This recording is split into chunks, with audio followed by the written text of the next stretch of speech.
Good afternoon, everyone. My name is Helaway Tadesse from Cephus Capital. The topic of this panel discussion is global capital, local impact, attracting foreign and direct diaspora investment. We'll be focusing on the role that global capital flows can play in Ethiopia's emerging capital markets. As many of you know, Ethiopia has been quite successful in attracting foreign direct investment over the past many years. Indeed, foreign direct investment has been on the order of $3 to $4 billion per year in recent years, and this has provided around 2 to 3% of GDP of financing for the economy. What has not taken place so far, and what will be new to the economy, is foreign portfolio investment, which essentially involves flows into equity securities, debt securities, or potentially commercial paper issued by companies. This figure has essentially been zero because these markets did not exist. But as you know, this whole sector is being opened up for participation of foreign investors over the coming years. So the panel is going to be addressing the current regulatory situation in this field. We'll be trying to address what Ethiopia stands to gain by encouraging and enabling foreign portfolio investment. We'll also discuss the pros and cons of foreign portfolio investment, and also hear about the specific experience of both Nigeria and Rwanda. So to start the panel, let me make a few introductions. First, we have Ambassador Fitsum, who's the head of the Ethiopian Diaspora Service Agency. And of course, many of you know, was Ethiopia's former ambassador to the US and to Canada. We have regulators from 2 different countries who will share their perspectives. We have Mr. Abubarkar Ambrusa from Nigeria's SEC, and Mr. Thapelo Tsheole from Rwanda's Capital Markets Authority. And finally, we also have a market participant, Mr. Ejikeme Okoli from Nigeria's United Capital, which is actually involved in making portfolio investments across borders. So to kick off, maybe I'll start with Ambassador Fitsum to set the scene for what the situation looks like in Ethiopia right now.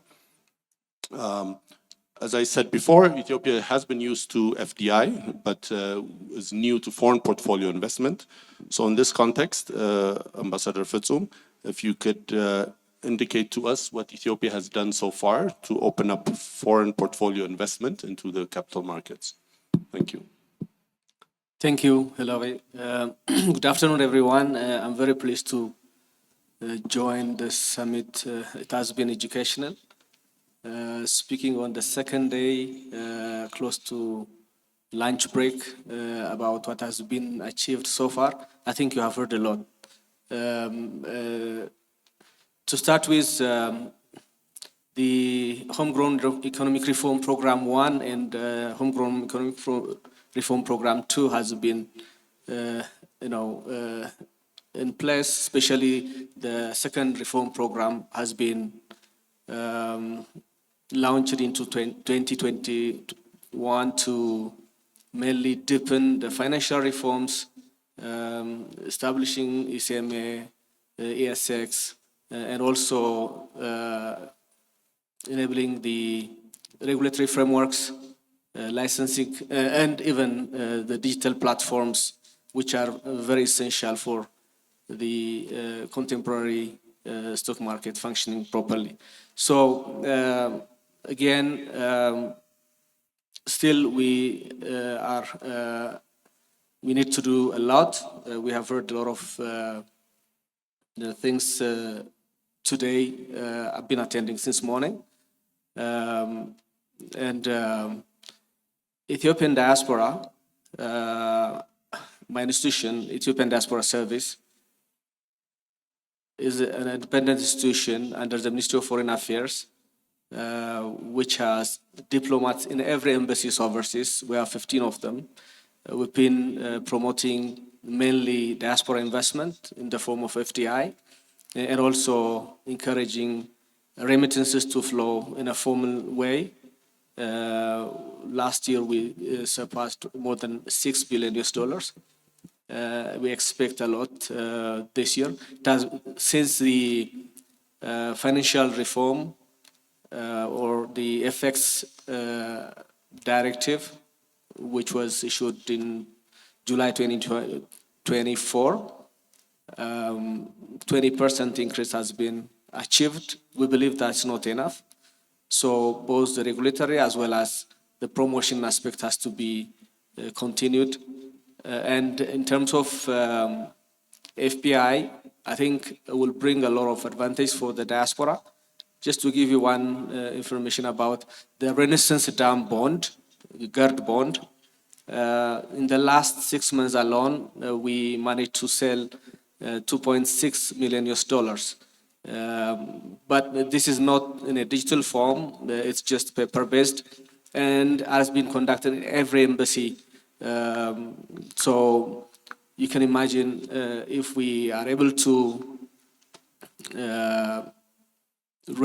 issue the stock market platform, a lot has been, we will be able to encourage more FPI to Ethiopia. So I think a lot has been said about what has been done so far in terms of macro level reforms, enabling space, improving business climate in a broader sense, and also deepening sectoral level. To give you one clue, before the reforms, Ethiopian diaspora were not allowed to invest in financial sectors. After the reforms, they are allowed to invest in financial sectors, but has to be in foreign currency. But now we expect they can even transact in local currency if the regulation drafted is going to be approved soon. So we can see the progress going on. We also need to educate a lot. So I think this is what I can say to begin with. Thank you. Thank you, Ambassador Fitsum. So I think the key changes there are the FX directive that you mentioned, which is now allowing foreign portfolio investment, and some openings specifically in the banking sector as well, targeting the Ethiopian diaspora. Maybe to move on to the two regulators on the panel, if I could ask for you to give us brief descriptions of the amount and trends of foreign portfolio investment in your two countries. What have you seen in terms of growth rates? What are the annual flows in US dollar terms? And if you have the numbers as well, how does foreign portfolio investment compare to foreign direct investment? So perhaps we start with Nigeria first and then go on to Rwanda. Good afternoon. This once again to appreciate Ethiopian Capital Market Authority for inviting the Nigerian regulators as well as Nigerian operators. A lot of operators from Nigeria were invited here. We appreciate Ethiopia. Looking at the Nigerian context, we didn't start today. In 1946, that was the first time we issued £300,000 bond, even though the capital market was not in existence. But in 1960, immediately after independence, the NGX, Nigerian Exchange, was established and it started operation in 1961. And SEC also came into operation, which is the regulator, through a committee at the Central Bank of Nigeria in 1962. So we have been in operation for over 60 years. As at now, we have 198 public companies whose shares are traded on both the Nigerian Exchange as well as the OTC Exchange, which we call NASD PLC. Regarding the portfolio investment, as at 2024, is equivalent to $13.35 billion. In 2020, it was actually $1.91 billion. Of course, it declined because of COVID-19 and other forex issues that arose, the valuation of the currency. So what happened was it now came back to $1 billion. But looking at the economic reforms of the country, trade liberalization, forex restrictions were over, regulatory empowerment, the ISA was reviewed, Investment and Securities Act, regulation was improved. And the investors, local investors in Nigeria also saw the discount. When the foreign investors left, the discount in the prices, the dividend payment by these public companies, as well as higher yields, the Nigerian investors actually moved in and were able to cover that gap. And that's why the foreign investors are now back. As at 2022, it was just 11% holding they had. But as at now, 2023 and 2024, it has moved to 15%. So reforms are making various efforts. Then when you look at the foreign direct investment, we had in 2021 over $3 billion. Yes, 2024 is above 1 billion. The Kenyan man that was here that left, he was surprised when the Nigerian said our mutual fund $4 billion. Our challenge was the devaluation of the currency. If not because of the devaluation of the currency, you would have imagined the billions of dollars we would have been mentioning here. But we are making progress. We have stabilized our economy. We are making issues. And you can see that's why today the foreign portfolio investment is over $13 billion US. We will continue to make impact. We will continue to make reforms. We will continue to carry everybody along. As at now, just November, our transaction is T+2. That means we settle our transactions T+2. We are out of the gray list of Financial Action Task Force. The Fitch has rated us very high. We are getting a lot of attention. I will tell you that in 2025, we did a bond of $2.35 billion, but Nigeria got over $12 billion. We have to return money, despite the fact we didn't do roadshow. So we are really making progress. Thank you, sir. Thank you. So those are some very impressive numbers, 12 billion of portfolio investment. And maybe the Rwandan experience? Thank you. I think I'll talk mainly in terms of percentages. For equities, is about, in terms of relative to market cap, about 35 to 40% of equities held by foreigners. And most of it mainly came from IPOs, early IPOs, with much more interest in mainly banking stocks. That's where we saw it. But in terms of the annual flows, or we are seeing something around in terms of stocks and bonds, something in terms of tradability of about $11 million to or so. But sometimes you reach about $130 million. So I think relatively still very infant, but I think based on the strong fundamentals in terms of a highly open regime, no capital controls, tax-free capital gains, and the allowance of full repatriation, and also the strong digital frameworks. I think we are seeing a very nice increase in terms of the flows coming in, because a lot of our, especially even in the unit trust, are much more digitized. The state-of-art CSD, which is now going to be getting some much more open modules to investors, I think is also going to facilitate that. So that is the trend that we are seeing in Rwanda. It's still very small, but also in terms of the market cap, the interest much more was on the banking stocks. But now we are seeing some renewed interest in mainly the issuance of green products and sustainability products. I think that's where we are seeing a lot of money now flowing in. Thank you. So two figures I took from those responses are the share of foreign portfolio investment, maybe around 15% in the Nigerian case, but as high as 35% in the Rwandan case. And I think these ranges of 15 to 30 or 40% seems to be the norm in other countries as well, such as Kenya and South Africa. Maybe moving on to the private sector participant, Mr. Ejikeme from United Capital. If you could share with us your firm's work on the foreign portfolio space, maybe the volumes and countries that you're involved in. Okay, thank you very much. Kudos to the ECMA team. I think we can't thank you enough for providing such a rich platform for continental-wide engagement. And of course, to fellow regulators across Africa, we are building a strong governance framework that would attract, of course, foreign portfolio investments into the continent. And I can thank fellow thought leaders across the continent, well represented here.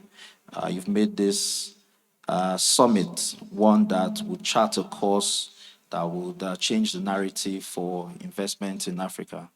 Our work at United Capital, we've been in existence for over 6 decades in Nigeria, coming out from a desk in United Bank for Africa, which is about 76 years today. So we've seen various booms and busts. We've seen different economic cycles. We've seen what attracts investors and what derails them. In more recent times, we've decided to foray into foreign markets to try and change the way we do foreign portfolio investments. But first, for any country to attract FPIs, there are 3 major ingredients. First is governance. So the regulator must be strong. The second is availability of foreign currency denominated offerings, because that's the first thing that will attract any foreign investor if they do not want to take on, of course, currency risk of having to go into local currency products. And then the third, which so many participants have highlighted here, is on market liquidity and ease of repatriation of funds. It's something that Nigeria, especially under the current administration, presidential administration, after biting the bullet of having to devalue the currency 2 years ago, the Nigerian foreign currency market is very liberal. So investors come in and out, the market is liquid. We've seen a lot of exchange rate stability. And those are key elements that give investor confidence. The country's national reserves, foreign reserves, is in excess of $44 billion from less than $30 billion 2 years ago. So it shows Nigeria is a key investment destination for FPIs. For United Capital, we are currently licensed to do business in 11 countries, 8 in Francophone West Africa. In Ghana, we're still prospecting. In Nigeria, of course, it's the bane of where we offer FPIs. And there's a foray, of course, into Ethiopia. So my experience in the last few years managing or attracting FPIs into these markets that we operate, the first thing that gives investors confidence, like I mentioned before, is the availability of foreign currency denominated products. I think that's one area Nigeria has excelled. And of course, a lot of confidence comes when those products are issued by the government. So countries that have a lot of Euro bonds in issuance give a lot of confidence to foreign investors because it portrays how stable the government is run. It shows the ability to attract foreign portfolio investments so they don't take on a lot of currency risk. But even beyond Euro bonds, for local currency investment products, that will largely depend on the macroeconomic stability of the country. So low inflation, stable exchange rate, relatively decent GDP growth. So those key elements also attract foreign portfolio investors into local currency products. In Nigeria, I think the stock exchange market stock market was largely driven by foreign investors between early 2010s to mid 2010s. Then the recession, you had a lot of them also exit. But now the market is largely dominated by local players. But with foreign exchange stability, we're beginning to see a lot more foreign portfolio investors come into the market because Nigeria is home to very stable blue chip companies that are listed. And I think that's why Ethiopia is also taking the cue from us. So we developed the continent together. So what this means is that the returns generated by those stocks By the time you have this FPI's exit, once the exchange rate is stable, it gives a decent horizon to be able to plan what your projected returns will be. So in the course of operating across these 11 countries, you see that regulation is different, in each of these markets. But one thing is unified, which is a strong regulatory system. The SEC, the NGX in Nigeria have been key to developing a very strong capital market. The central bank is also key for ensuring ease of repatriation of funds. I think one of my colleagues, the earlier speaker, mentioned something about a certificate of capital importation. That's an incentive Nigeria uses to attract foreign portfolio investors into the country. So once you bring in your foreign currency, you're issued certificate of capital importation, which is evidence that at the time you want to repatriate, you can easily get your funds out. So market liquidity, ease of repatriation, these are key. In the Francophone market, what we see is a slightly different angle to the regulation because the currency is pegged to the euro, the XOF, so they operate as a regional bloc. That also gives strength to that market. The BRVM, which is the regional stock exchange for 8 Francophone African countries, recently launched 2 mutual funds in that market.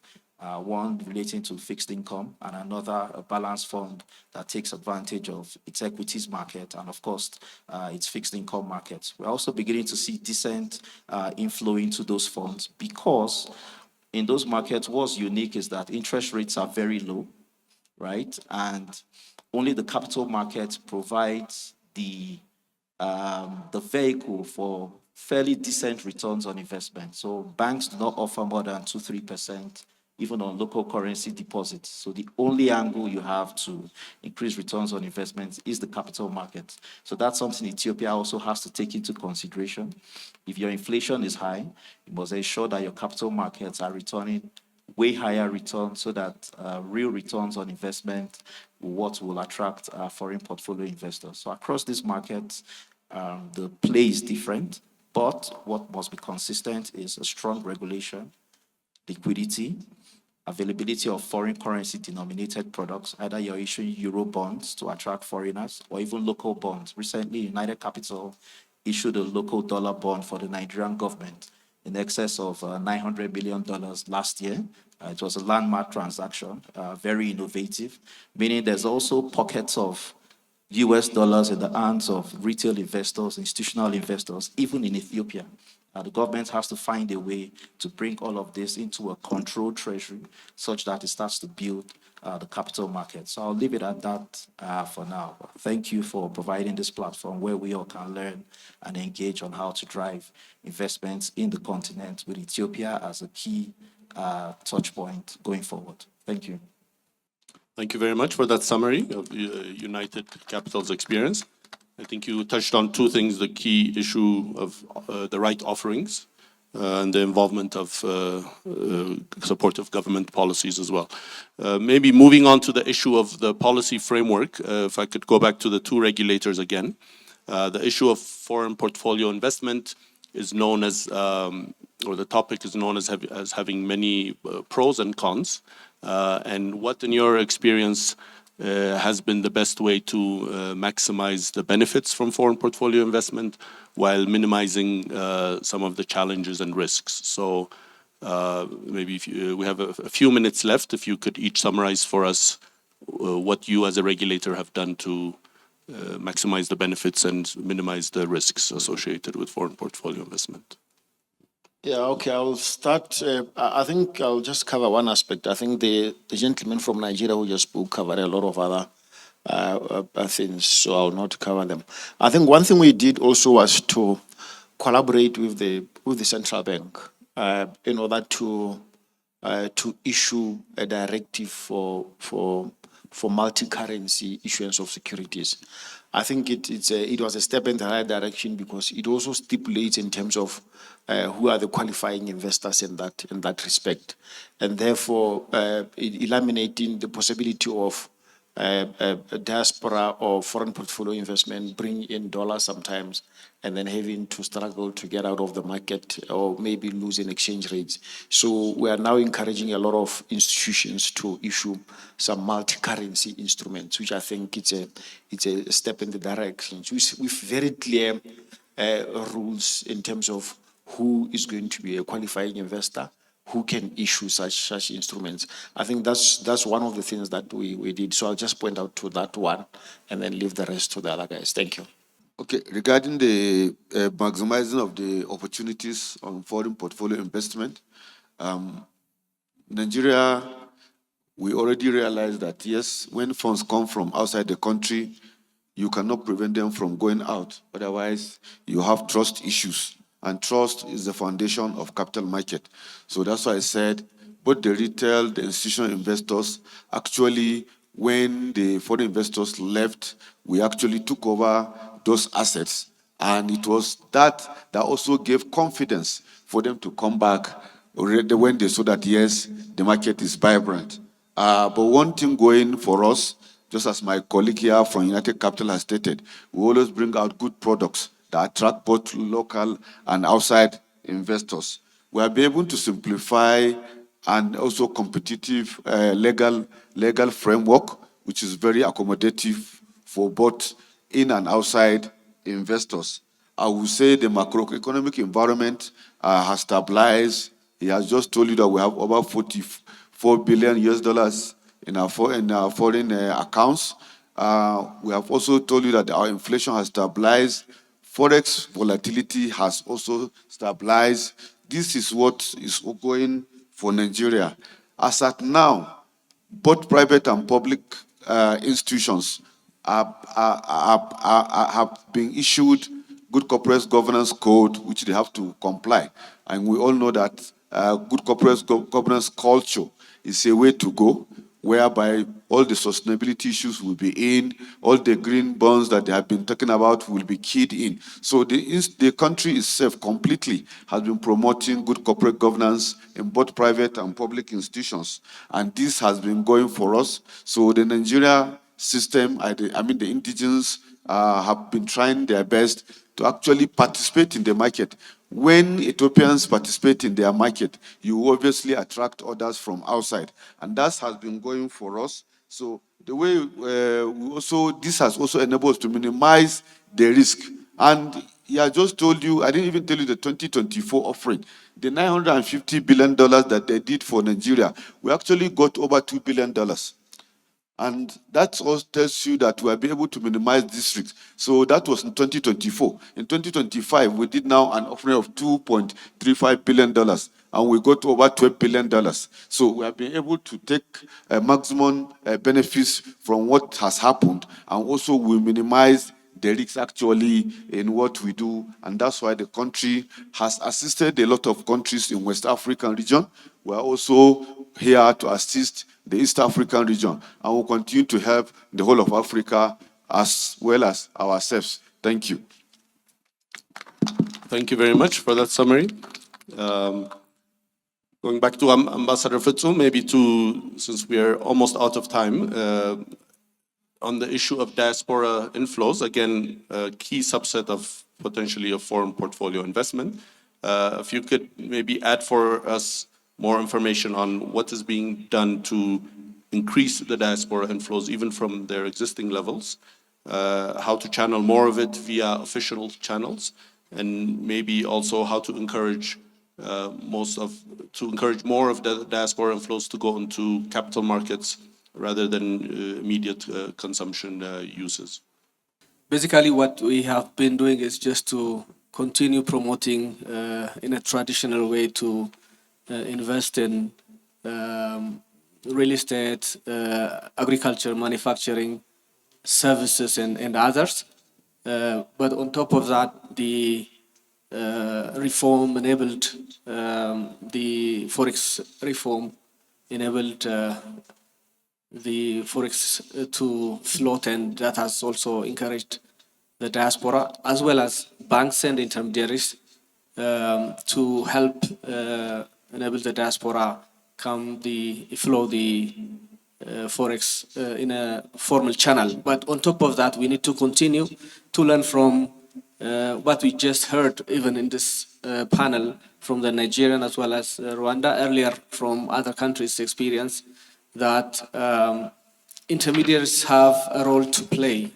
It's to the interest of the banks as well as to the country, of course. The government has been issuing different enabling regulations, proclamations. Recently, for example, the Council of Ministers issued Digital 2030 strategy, which has a lot of encouraging digitization instruments in it, and also the startup law has been also enacted, and ECMS also has been doing a lot of things to license listed companies and also ESX. So I think intermediaries, including fintech companies who are working to channel the forex, is to their business advantage as well to fine-tune this challenge. We have an opportunity here awaiting, and the inflows are not coming the way they should. So where are they going? Why we are not tapping them? I think for every problem to provide a solution, there is a business case for that. So also in terms of the Renaissance Dam bond, there is a lot of paper-based bond, which can be, given the latest development in the National Bank of Ethiopia, to dematerialize these bonds into electronic format, which could be easily liquidated through secondary market as well. So I urge or challenge intermediaries to consider this as a business case, and also I expect the National Bank or whoever is in charge to enable to issue the government securities. They are relatively risk-free to start with, to encourage the diaspora to participate in order to continue engaged in the more common, in the other FPI participation. Thank you. Thank you very much. I think due to time constraints, I'll invite the panelists maybe to give 1 or 2 minutes of final thoughts, maybe highlighting key lessons you might give for Ethiopia as a latecomer and as a new entrant into the capital market space on the issue of foreign portfolio investment. So we're out of time, so maybe just a minute or 2 from each panelist. Okay, thank you. One good thing going for Nigeria is how we structure our activities. In Nigeria, especially in the financial sector, we value talents. So in our acts of parliament, you will see that you cannot be chief executive of an institution or a board member. It will be stated in that document that you have to have so-so experience and so-so qualification. That has assisted us for us to have talents in those sectors. Additionally, the Minister of Finance is the coordinating Minister of the Economy. So you coordinate all the entities under him. Now, going forward, we answer questions as I outlined you. The Investment and Securities Act has now given us more powers. Despite the minister's work and the SEC's work, the presidency has established a council called Presidential Enabling Presidential Enabling Business Environment Council, whereby if there's any issue on any investment, is handled promptly. Even if that institution is outside the Minister of Finance, that institution will be summoned at the presidency, and that will be handled promptly. As I said earlier, we have been promoting institutionalization of corporate governance, savings and investments. These structures have actually been assisting us to handle things promptly, and the confidence is what is giving investors both in Nigeria and outside Nigeria to continue to patronize Nigeria. So those structures are key. They are being remodeled, they are being given empowered, and everybody is in the basket. Operators are here, they are also in the basket. All of us, so that structure is what has been assisting Nigeria, and we recommend that also to Ethiopia. Thank you. Okay, kudos to the ECMA. You started on the great note, being that you are not developing policy guidelines, governance frameworks from a distance. You are actually bringing together industry practitioners, bringing together stakeholders, bringing together private sector players, bringing together financial institutions across the continent and opening up your borders to attract investments. That's the right way to go. Many of the countries that are here started indigenously without engaging as widely as you are now. So it means you're also starting with great perspectives. A key learning point will be strong governance and encouraging participants to be innovative to drive financial inclusion. Very strong financial inclusion for any country is the real catalyst for economic development, because a large proportion of your citizenry, your citizen is the smallest single unit, of every economic producer. So before you aggregate individuals into institutions, they are independent decision makers as human beings, and bringing them into the financial system exposes them to the tools, to the expertise, to the products, to the services, connects them to mechanisms for prosperity. That's what catalyzes growth and sustainable development. So I think you're starting on a great note. Financial education must be a critical element for all that the ECMA does, either directly by engaging different stakeholder groups or working together with operators and other policymakers in ensuring that the financial system is robust. The great thing is you are very experienced, so the path can only be progressive. So kudos to the ECMA, and we are looking forward together as partners in progress. Thank you. Thank you. I think all the stakeholders, if we work together as government, regulators, intermediaries, banks, I think the problem can be addressed and the knowledge is out there. We can tap into as a latecomer advantage. And also the state-owned enterprises should not shy away. I think we need to see them. And as I said earlier, we have to also encourage the diaspora, educate the diaspora. In doing so, we can partner. Recently, we had partnership with Ethiopian Commercial Bank of Ethiopia. We traveled to the Middle East. We met so many diaspora in Dubai, in Riyadh, and also in South Africa, where so many of them didn't know anything about how to properly channel. So they have some difficulties, and also one private bank addressed some of the challenges in Bahrain. So I think the opportunity there, and we know what to do. Let's work together, and it's possible that Ethiopia will be in a good way. Thank you. For me, two things in addition to what they have said. Because you have liberalized, I think, and also because you are starting, it will be good to front load on modern infrastructure. Because you have got a large population of diaspora, what they need is the conduit to be able to put money in. So it will be very important to have that modern infrastructure well in place.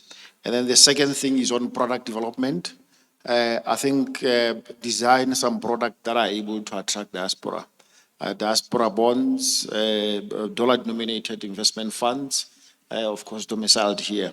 I think those are the two things that I will say I don't want to overload. Thank you.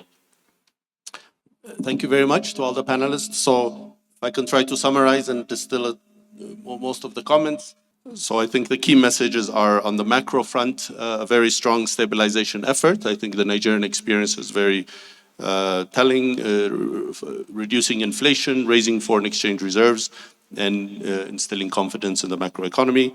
The second key message, I think mentioned by many, was the issue of governance and a strong regulator, striking the right balance between market development and market oversight. Third message goes around the issue of product development, awareness creation among potential users, and creating the right platforms and conduits, as was said, to allow investors to be able to play in the market. And I think a final message is that even though foreign portfolio investment should be promoted, one shouldn't exclude the still large domestic investor base that needs to, at the end of the day, supplement the markets and participation in the capital markets. So I think with that, we'll draw this session to a close. Thank you very much to all the panelists for your information and for your insights.